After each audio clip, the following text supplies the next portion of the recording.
ইসলামী দলগুলোর মধ্যে শীর্ষস্থানীয়। তাদের সাথে আমাদের নির্বাচনী সমঝোতা হয়েছে। নির্বাচনী সমঝোতার ভিত্তিতে যে সমস্ত আসন তাদের সাথে আমাদের সমঝোতা হয়েছে, ওই আসনে বিএনপির কোনো প্রার্থী থাকবে না।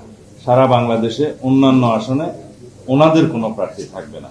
আমরা সেই সমঝোতার মধ্যে উপনীত হয়েছি। বিএনপির সাথে যারা নির্বাচনী সমঝোতার মাধ্যমে নির্বাচন করবেন আগামী, তার মধ্যে যুগপৎ আন্দোলনের শরিকরা আছেন এবং যুগপৎ আন্দোলনের বাইরে যে সমস্ত রাজনৈতিক দল ফেসিবাদ বিরোধী আন্দোলন সংগ্রামে অংশগ্রহণ করেছে এবং দীর্ঘ 16-17 বছর যাদের ত্যাগ, রক্ত এবং প্রতিবাদ আমরা প্রত্যক্ষ করেছি, তার মধ্যে বাংলাদেশ জমিয়ত উলামায়ে ইসলাম অন্যতম। বাংলাদেশের ইসলামী দলগুলোর মধ্যে শীর্ষস্থানীয়। তাদের সাথে আমাদের নির্বাচনী সমঝোতা হয়েছে। জমিয়ত উলামায়ে ইসলামের সম্মানিত আমির মৌলানা ওবায়দুল্লাহ ফারুক এবং মহাসচিব মৌলানা মঞ্জুরুল ইসলাম আফিন্দি, আমার বামে আব্দুর রব ইউসুফি সিনিয়র সহসভাপতি, আপনারা ওনাকে সবাই চেনেন, সিনিয়র যুগ্ম মহাসচিব মৌলানা বাহাউদ্দিন জাকারিয়া, যুগ্ম মহাসচিব মৌলানা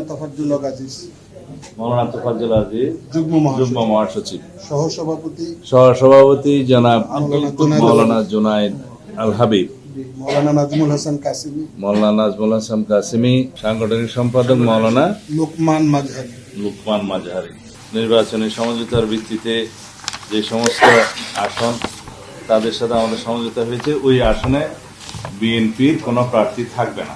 সারা বাংলাদেশে অন্যান্য আসনে ওনাদের কোনো প্রার্থী থাকবে না।